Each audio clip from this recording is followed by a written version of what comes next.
Maria. I-welcome po natin si Vice Chancellor Nestor Castro.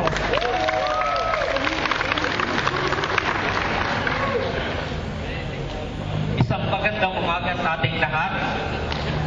Una muna, gusto kong narito ako ngayon para ipahayag ang aking pakikiisa sa araw ng paggawa na magaganap bukas.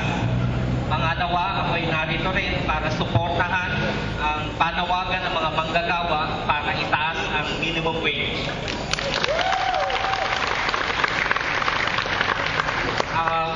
Sa administrasyon ng UP Diliman, ang aking opisina, ang Office of the Vice Chancellor for Community Affairs, marahil ang may pinakamalaking bilang ng mga manggagawa dito sa UP Diliman. Nangunguna na dyan ang CMO na narito.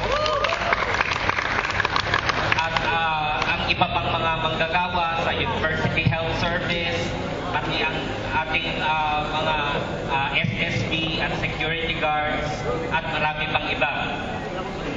So, kung kinikilala ko na maraming kinakailangan pang pagbabago sa kalagayan ng mga manggagawa, ang ilang pagbabago ito ay hindi namin magagawa sa aming antas dahil ito ay nasa antas na ng pamahalaan natin.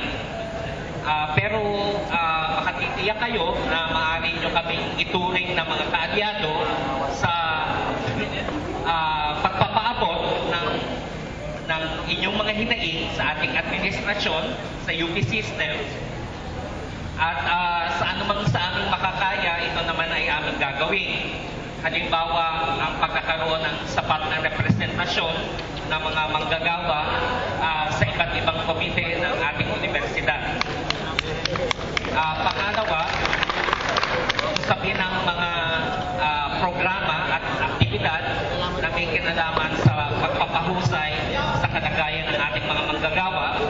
Halimbawa, sa usaping pangkalusugan, naitayo na natin ang Diliman Wellness and Healthy Lifestyle Committee at merong kinatawan na rin ang union dito.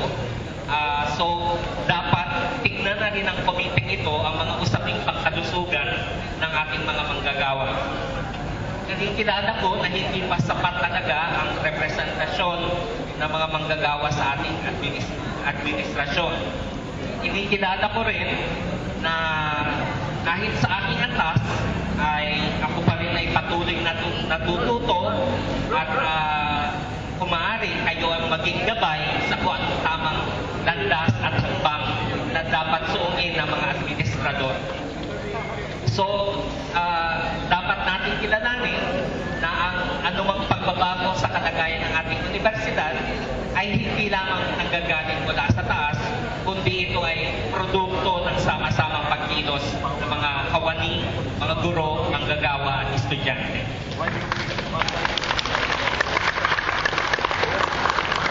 So,